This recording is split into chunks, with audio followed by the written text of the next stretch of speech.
Okay, folks, welcome back. This is lesson 7.2 of the January 2017 content, using limit entry techniques for long-term traders. Okay, we're looking at buying with a limit order, and much like we used for the buy stops, the monthly and or weekly should suggest institutional order flow. We'll be seeking a PD array above daily market price. The daily should post a bearish candle. The daily chart must close the candle with a down close, and it is not valid while the daily chart candle is trading and or forming. And the buy limit is going to be placed at the bearish candle's close. This is a daily candle. So we're looking at the daily high, the daily low, the daily open, and the daily close. We're going to be looking to enter a buy limit order at the close of the daily candle that's a down close, while the market is bullish and we're expecting a higher price move in the asset class we're trading. What you're going to be seeing is the market's already going to be undervalued in already primarily bullish market condition. Preferably, this is going to be useful to you when the market's already shown a willingness to have a market structure break. It's already started to move higher. So therefore, prices are really underway. There's going to be opportunities when we start talking about swing trading. We can utilize the information in that module to help get better fills on the long-term entries closer to the turning points. But for this module, really, we're focusing on how you don't necessarily need the big turning points at the top or the bottoms. You just need to meet in between and be a long-term trader still, and it capitalizes on a lot of pips, a lot of points if you do these types of trades. It takes a long time for them to come to fruition and a long time for them to set up, but nonetheless, when we use a buy limit entry at the close, what we're doing is the very next day or the next candle, when it opens up, we're expecting price movement to move below that down candle's close. What we're actually doing is we're buying at a deeply undervalued price. It's already going to be oversold without requiring any indicators, but we're going to be buying at a deep, deep discount. When the market's predisposed to move higher, you're going to see in our examples how it nails down extremely, extremely awesome entry points. I mean, they're so deep in discount, and you get quick, immediate feedback, even on a daily basis, that you're on the right side of the marketplace, and you start seeing profitability almost immediately. Okay, selling with limit orders, just like we had with the sell stops, the monthly and or weekly should suggest institutional order flow.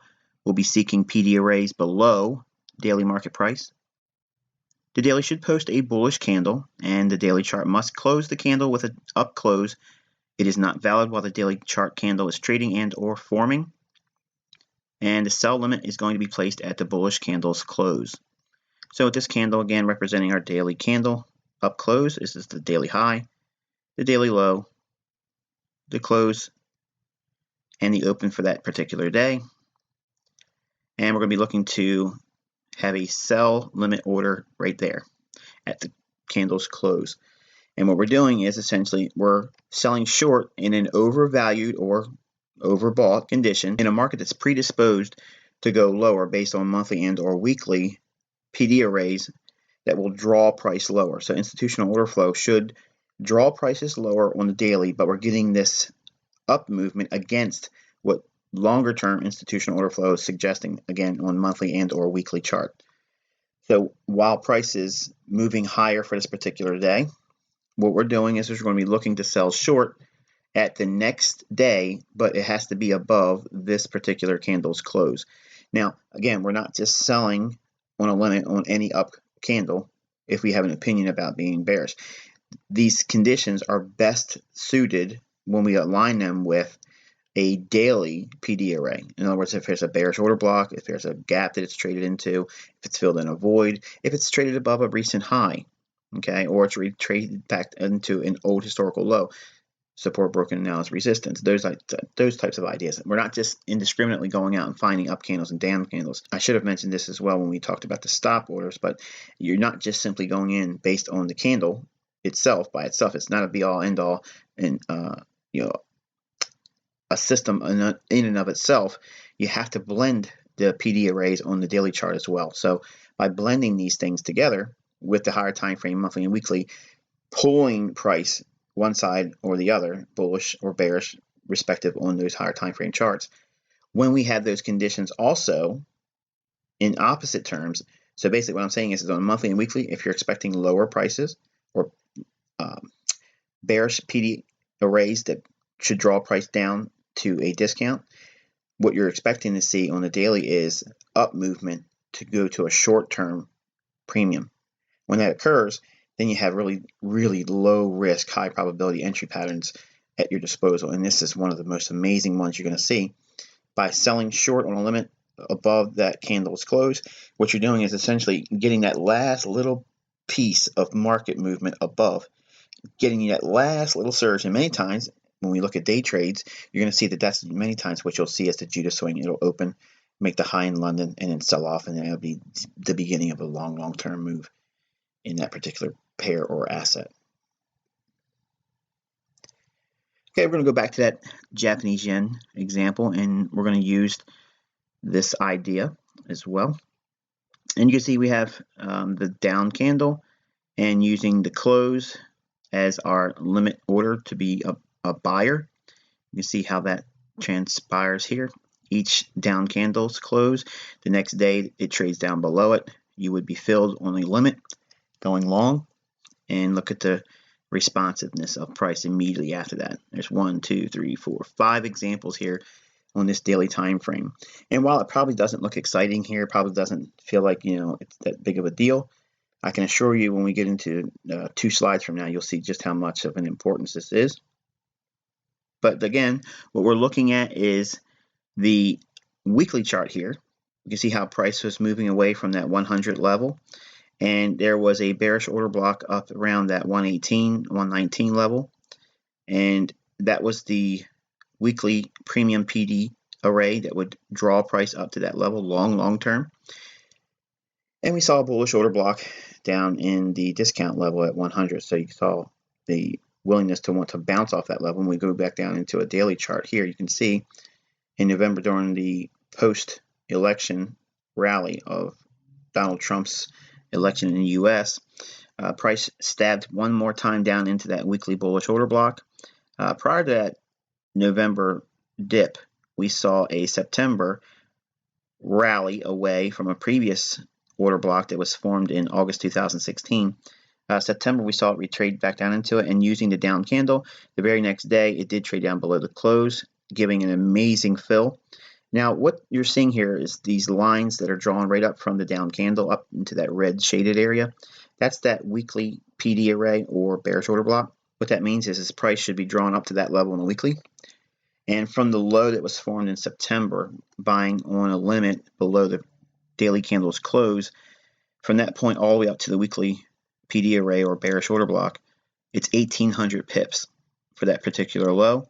The next one comes in around November 17th or thereabouts, and you can see that that limit order below the daily close would have been filled as well, and from that point up to the weekly PD array up at the weekly bearish order block was 980 pips.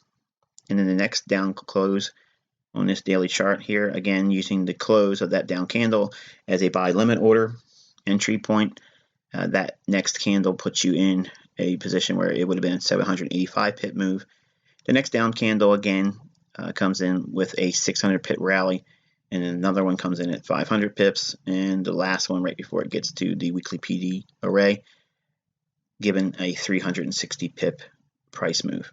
And again, buying below the candle's close on a limit, you're buying that real deep suppressed undervalued market, and it's in a deep discount, and it will look to seek to move to a premium.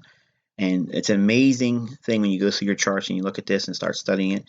And again, what we're looking at is daily time frames.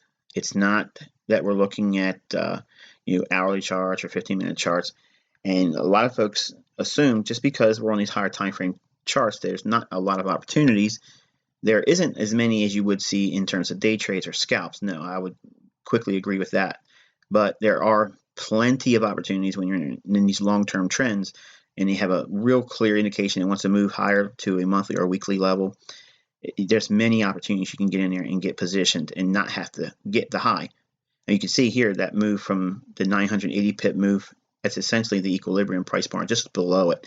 And even above the equilibrium price point, there was many opportunities where you could have got several hundred pips. And whether you are a day trader, scalper, or whatever, I mean, those types of numbers are just simply not something to scoff at. They're very respectable numbers.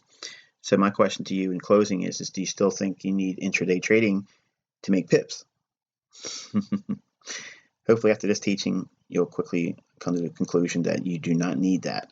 So folks that felt that I'm only teaching day trading and short-term trading things, this is the type of trading that you can find opportunities with, still maintain risk relatively low, and still find a payable framework for your trading ideas to pan out. And this is just one pair and one focus on a PD array on a weekly and monthly basis. And until next time, I wish you good luck and good trading.